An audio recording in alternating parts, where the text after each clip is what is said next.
ब्रह्म ज्ञान। कुछ कथाएं। एक सती साध्वी भगवत परायणा स्त्री संसार में रहकर पति पुत्रों की सेवा तथा भगवत चिंतन किया करती थी। एक दिन उसके पति का किसी रोग से देहांत हो गया। पति का अंतिम संस्कार आदि पूरा कर उस स्त्री ने अपने हाथों की कांच की चूड़ियां फोड़ डाली और उसकी जगह सोने के कड़े पहन लिए। उसके इस विचित्र कार्य को देखकर लोगों ने उससे इसका कारण पूछा। तब वह बोली, इतने दिन मेरे पति की देह कांच की चूड़ियों की ही तरह क्षणभंगुर थी। उनकी वह अनित्य देह चली गई है। अब वे क्षणभंगुर नहीं रहे, वे नित्य अखंड स्वरूप हो गए हैं। इसी से मैंने कांच की चूड़ियां फोड़कर पक्के गहने पहन लिए। एक बार दक्षिणेश्वर में दो साधु आए थे। वे दोनों बाप बेटे थे। बेटे को ज्ञान हुआ था, बाप को नहीं।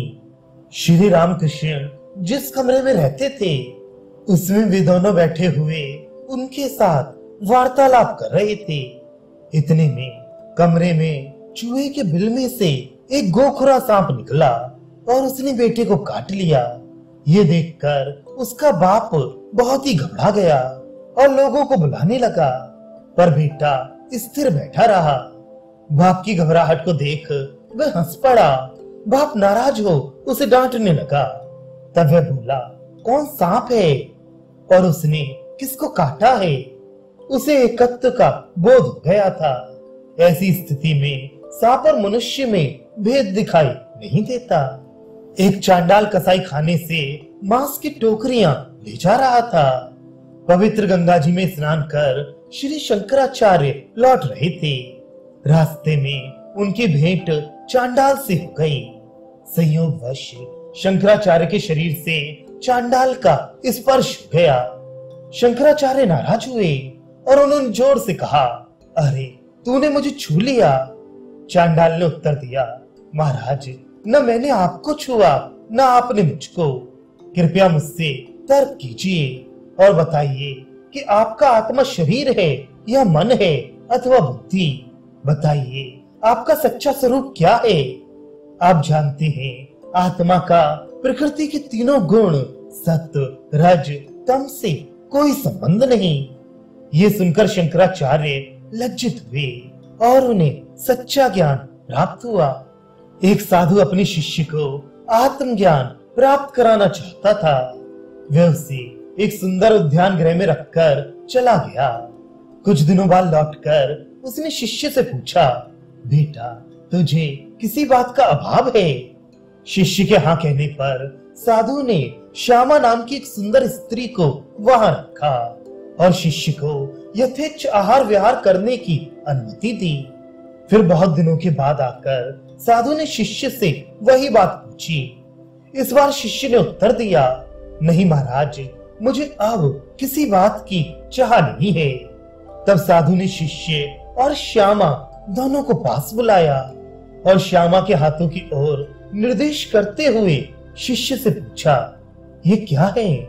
शिष्य बोला, ये श्यामा के हाथ हैं। इसी प्रकार क्रमशः श्यामा की आंखें, नाक, कान आदि सभी अंगों का निर्देश करते हुए साधु पूछता गया, ये क्या है? शिष्य भी उपयुक्त उत्तर देता गया। ऐसा करते हुए शिष्य के ध्यान में अचानक ये बात आई कि मैं बार बार कह रहा हूँ कि ये श्यामा का अमुक है, ये श्यामा का तमुक है, पर वास्तव में श्यामा क्या है? असमंजस में पड़कर उसने गुरु से पूछा, परंतु महाराज ये आंखें, नाक, कान आदि जिसके अंग हैं, वे श्यामा वास्तव में क्या है? साधु ने कहा, यदि तुम जानना चाहते हो कि श्यामा कौन है तो मेरे साथ आओ, मैं तुम्हें ये ज्ञान करा दूंगा। इसके बाद साधु ने उसके निकट आत्मज्ञान का रहस्य प्रकट किया। एक पिता के दो लड़के थे। ब्रह्म विद्या सीखने के लिए पिता ने दोनों को आचार्य के हाथ सौंप दिया। कुछ साल बाद दोनों गुरु गृह से लौटे और उन्होंने आकर पिता को प्रणाम किया। पिता की इच्छा हुई कि देखें इन्हें कैसा ब्रह्म ज्ञान हुआ है। उन्होंने बड़े लड़के से पूछा, बेटा तुमने तो सब कुछ पढ़ा है। अब बताओ तो सही, ब्रह्म कैसा है? बड़ा लड़का वेदों में से नाना श्लोक बताते हुए ब्रह्म का स्वरूप समझाने लगा। पिता चुप रहे। जब उन्होंने छोटे लड़के से पूछा तो वह सिर नीचा किए चुप रहा। मुंह से एक बात न निकली। तब पिता ने प्रसन्न होकर छोटे लड़के से कहा, बेटा तुम्ही ने कुछ समझा है? ब्रह्म क्या है ये मुंह से बताया नहीं जा सकता।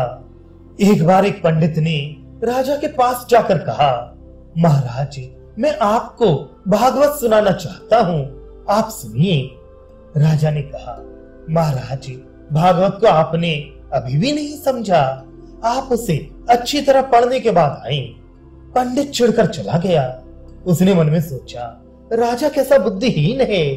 मैंने इतने वर्ष तक भागवत का पाठ किया और राजा कहता है कि फिर पाठ करके आने को, परंतु उसमें राजा की बात के ऊपर कुछ उत्तर देने की सामर्थ्य न थी।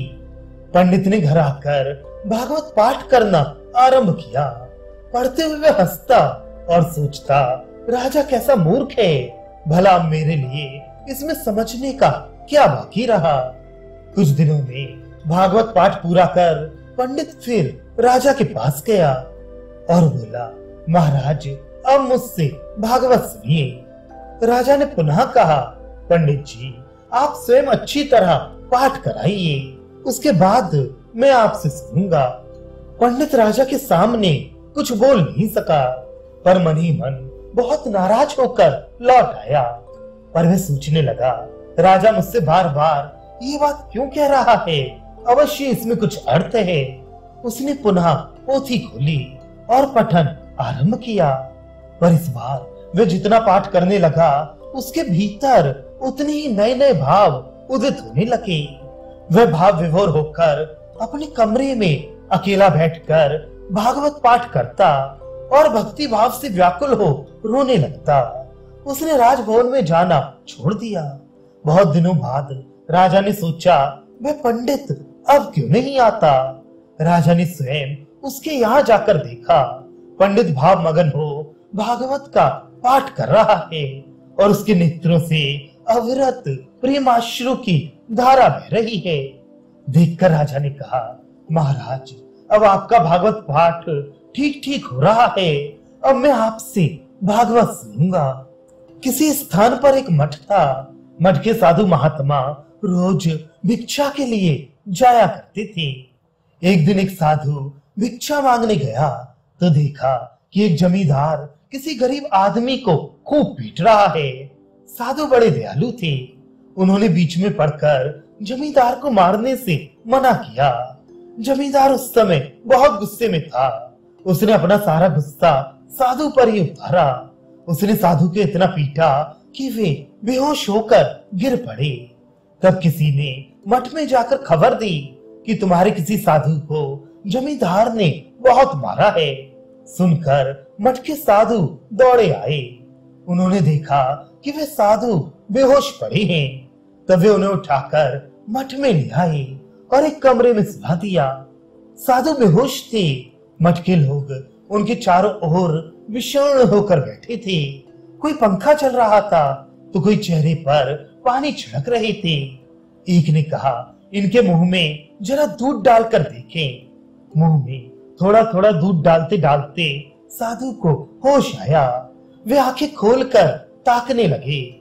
तब किसी ने कहा, देखें पूरा होश आया है या नहीं, लोगों को पहचान सकते हैं या नहीं। ये कहकर उसने ऊंची आवाज में साधु से पूछा, क्यों महाराज आपको दूध कौन पिला रहा है? साधु ने धीमे स्वर में कहा, भाई जिसने मुझे मारा था वही अब दूध पिला रहा है। ईश्वर को जाने बिना, पाप पुण्य के परे गए बिना ऐसी अवस्था नहीं होती। किसी गांव में पद्मलोचन नाम का एक लड़का रहता था। लोग उसे पदुआ कहकर पुकारते थे। गांव में एक जीर्ण मंदिर था। अंदर कोई देव मूर्ति नहीं थी। मंदिर की दीवारों पर पीपल तथा दूसरे कई किस्म के पेड़ पौधे उगाए थे। मंदिर के भीतर चमगादड़ों का बसेरा था। फर्श पर धूल और चमगादड़ों की विष्ठा पड़ी रहती थी। मंदिर में लोगों का आना जाना नहीं था। एक दिन संध्या समय गांव वालों ने शंख की आवाज सुनी। मंदिर की ओर से भौं भौं करके शंख की आवाज आ रही थी। गांव वालों को लगा शायद किसी ने ठाकुर जी की प्रतिष्ठा की होगी। अब संध्या आरती हो रही है। बच्चे, बूढ़े, स्त्री, पुरुष सब दौड़ते हुए मंदिर के सामने आ खड़े हुए, देवता के दर्शन करने और आरती देखने। और मंदिर बंद था। एक ने धीरे से मंदिर का दरवाजा खोला तो दिखाई दिया भीतर पद्मलोचन एक और खड़ा हो भौं भौं शंख फूंक रहा है। उसने देखा देवता की प्रतिष्ठा नहीं हुई है, फर्श पर झाड़ू तक नहीं लगाई गई है और जहां तहां चमगादड़ों की विष्ठा पड़ी हुई है। तब उसने चिल्लाकर कहा, तेरे मंदिर में माधव तो है नहीं, पदुआ तूने नाहक शंख फूंक कर गड़बड़ी मचा दी। उसमें 11 चमगादड़ दिन रात गश्त लगा रहे हैं। यदि तुम हृदय मंदिर में माधव की प्रतिष्ठा करना चाहो, यदि ईश्वर लाभ करना चाहो, तो सिर्फ शंख फूंकने से क्या होगा। पहले चित्त को शुद्ध करो। मन के शुद्ध होने पर भगवान इस पवित्र आसन पर आ विराजेंगे। चमगादड़ की विष्ठा के रहते माधव को नहीं लाया जा सकता। 11 चमगादड़ यानी 11 इंद्रियां, 5 ज्ञानेंद्रियां, 5 कर्मेंद्रियां और मन। माधव की प्रतिष्ठा करो, उसके बाद इच्छा हो तो भाषण, उपदेश आदि देना। पहले डुबकी लगाओ, गोता लगाकर लाल रत्न उठा लाओ, फिर दूसरे काम करना।